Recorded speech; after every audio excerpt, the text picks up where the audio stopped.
So next main topic would be erosion. I'll be discussing two main types of erosion and like two main factors that can cause erosion. So the first one is gravity. That can cause mass wasting. So basically just a large amount of some kind of earth just like comes down because of gravity.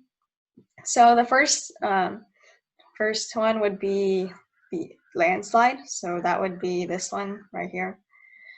So it usually occurs on steep slopes, and it is the fast movement of loose rock. And it's usually caused by earthquakes when the ground is disturbed. So these are very dangerous. It's pretty obvious because they're just a bunch of rock falling on you, and that's not good. And something to note, if the rock is replaced by snow, it is still dangerous. It's called an avalanche, and you can get, buried under it, and that's bad. So the next important form of mass wasting is the mudslide, shown in this diagram. So mudslides are the quick movement of mud, and it can be up to 60% water. So it's really runny and fast, and that's actually scarier than you might think. So it usually occurs as a result of heavy seasonal rains. So if the land is normally dry and it suddenly rains a lot, then the mudslides will tend to happen. And then back to yesterday's volcano lesson, stratovolcanoes will have lahars, which are mud flows.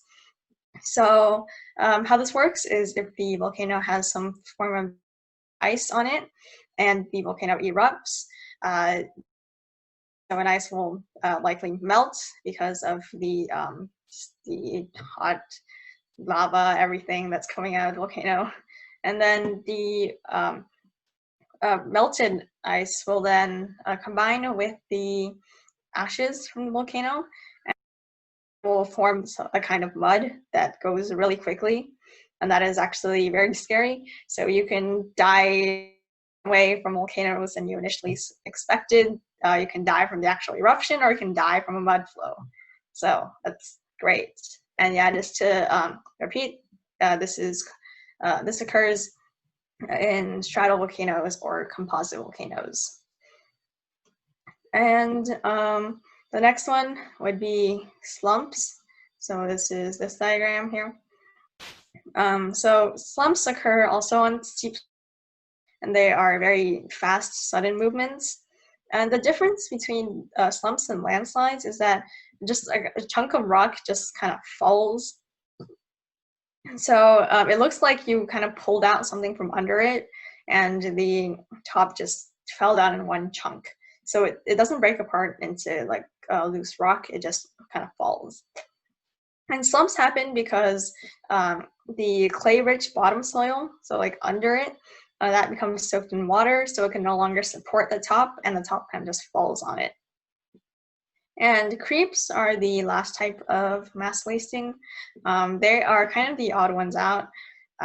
They occur mostly on gentle slopes, and they're the slow movement of soil. So soil actually moves so slowly that you can't actually see it moving most of the time. And it results from freezing and thawing of the soil particles.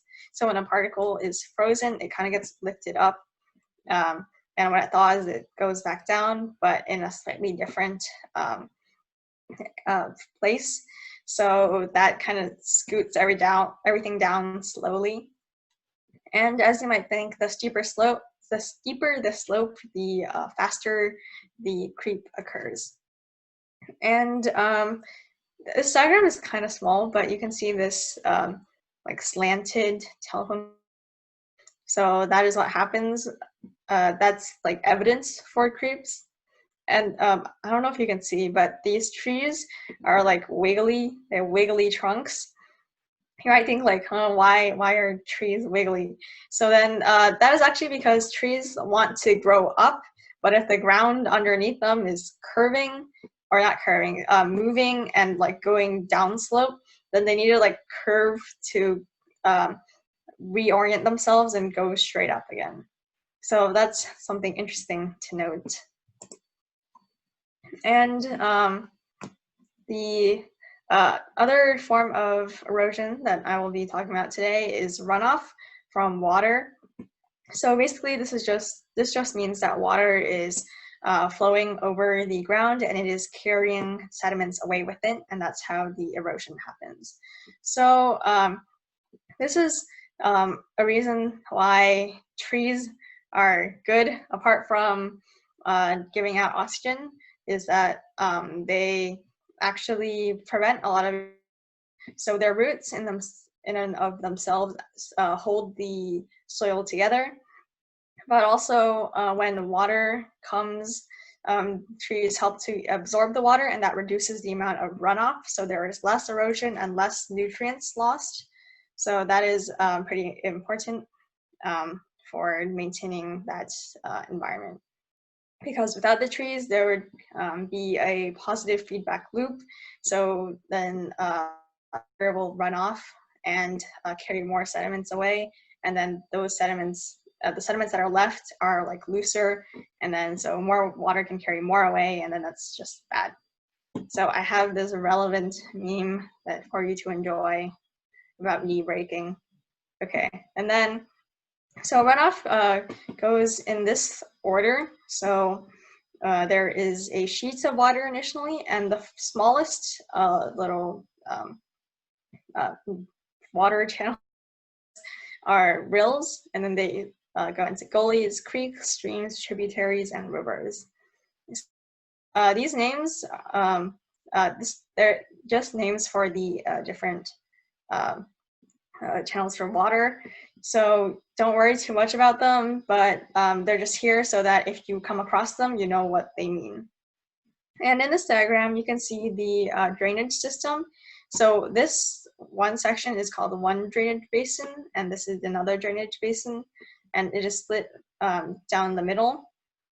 And so this means that all of the water on this side will be drained into one body of water, so one ocean, while this will be drained into another. So for example, this could go into the Pacific Ocean, this could go into the Atlantic Ocean. So even though these things, if there's water on like just right at the split, the divide, as long as it's on the left side, then it will go into an entirely different ocean than the other one. So that's something cool to think about, I think. And so rivers can be categorized into immature and mature. So rivers are the final step of the this little chain. So after rivers would usually be like oceans, for example. And so we have immature rivers. Those have V-shaped valleys, and they are fast moving. So in this picture, you can see there's a lot of waterfalls and rapids, and these waters tend to be clearer because it hasn't had the time to erode the rocks around it and gain nutrients. This is called high gradient. So that just means that the slope is steep. So gradient is measured using in like how much the land drops per units that it moves forward. So high gradient just means it's steep. And mature rivers are wider and slower moving. So they occur when immature rivers kind of just like erode everything, and everything gets slow, and yeah. So they are low gradient. So that is the opposite. They have like very gentle slopes. So they're not like harsh and fast like this. They are just like sluggish, not really, but sluggish. And they have a lot more nutrients because they have had the time to dissolve a lot of stuff. And there's also this phenomenon called meandering. So these like wiggles. So like even if you initially just have like very slight wiggles, they can be exaggerated a lot over time.